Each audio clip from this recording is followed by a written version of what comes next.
Right, it's another humiliation. Full time at the Emirates Stadium. Arsenal 4, Crystal Palace 1. It is yet again just another embarrassing performance. Now, I'm not going to dig into Paddy McCarthy. He's been put into this situation. He's had hardly any staff to help him.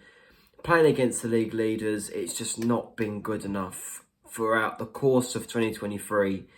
If you look at the stats, wins bottom, goals bottom, chances created like 19th or something like that.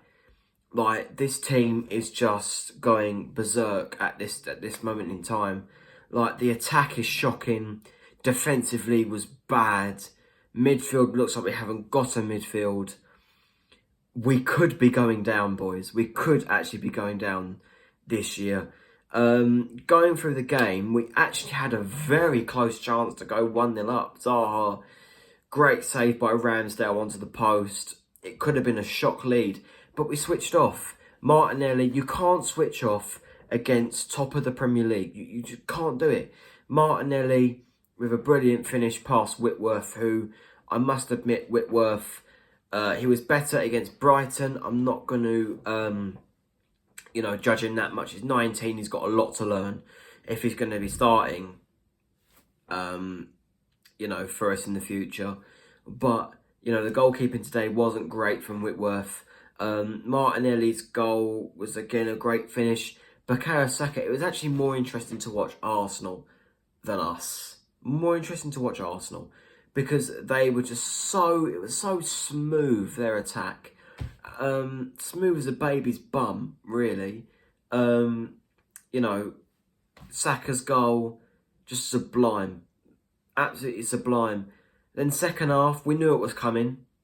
Mark Gay defending there for the third goal was lazy. If you look at it again, Mark Gay is literally just watching the ball go through towards Xhaka. And he clips it over Whitworth into the back of the net to make it 3-0, game over. But we actually scored. It's our first goal in 5 Premier League games. That is how embarrassing this club has got. But Jeffrey Schlupp, it was a goal from a corner. It's another set-piece goal. That's going to, adjust the ratio a little bit.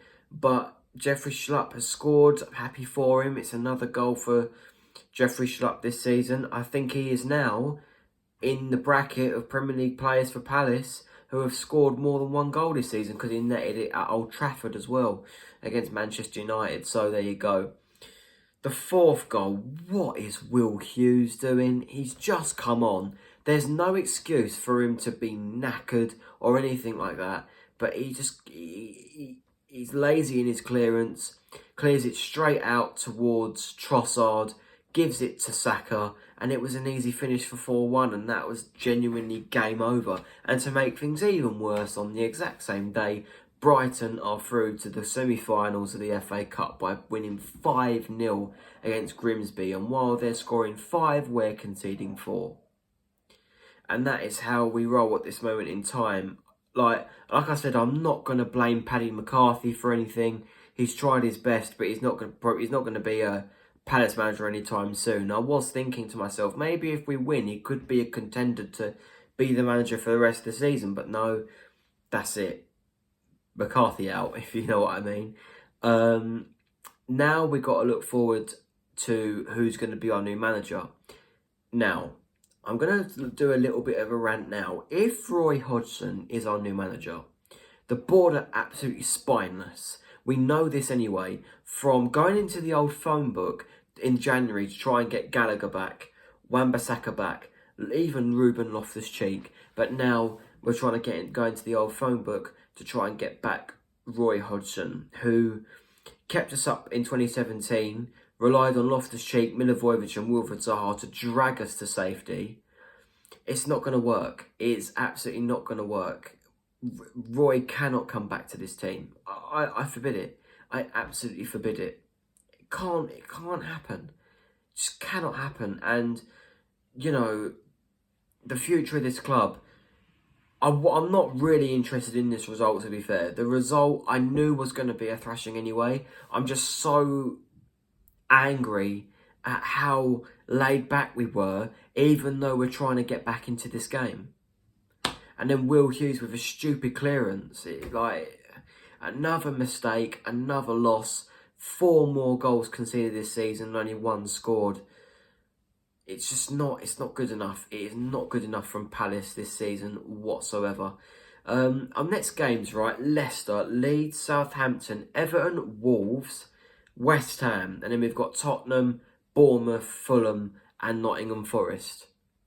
I think we've still got to play every team below us. But these are not easy games. All of them teams are going to fancy us as well. Because no win in 2023. They're almost bound to get something. We're in danger, absolute danger. We're still 12th somehow, but we're 3 points clear of the bottom 3, 4 points clear of the bottom of the Premier League table. It's not good enough. It is not good enough. And I've got to give blame to this board because Paddy McCarthy's team selection could have been better. You know, Joel Ward, I don't understand why he was in this team. It could have been Nathaniel Klein, mates rates, in my opinion, from Paddy McCarthy, because Ward signed for Palace many years ago, and Paddy McCarthy was playing for this team. So yeah, that one. Luka Milivojevic could have been Will Hughes from the start, I think. But it's down to lack of investment, and that's why I'm going to point out Steve Parish, John Textor, every single one of them owners. Not good enough. Not good enough, in my opinion. So yeah, that's that. And, you know, we've got to settle with Southgate Ball for the next 2 weeks. But it is what it is. 4 time at the Emirates, Arsenal 4, Palace 1. It's our first defeat at the Emirates since January 2018. And lo and behold, that was the result. 4-1 to Arsenal. And it's happened again. I'm not happy with that. Very not happy with that. Especially how my dad's Arsenal. So, you know. So yeah, game over. My next video is going to be whoever Palace appoint as their new manager. Okay, guys? Bye-bye. Like, share, subscribe.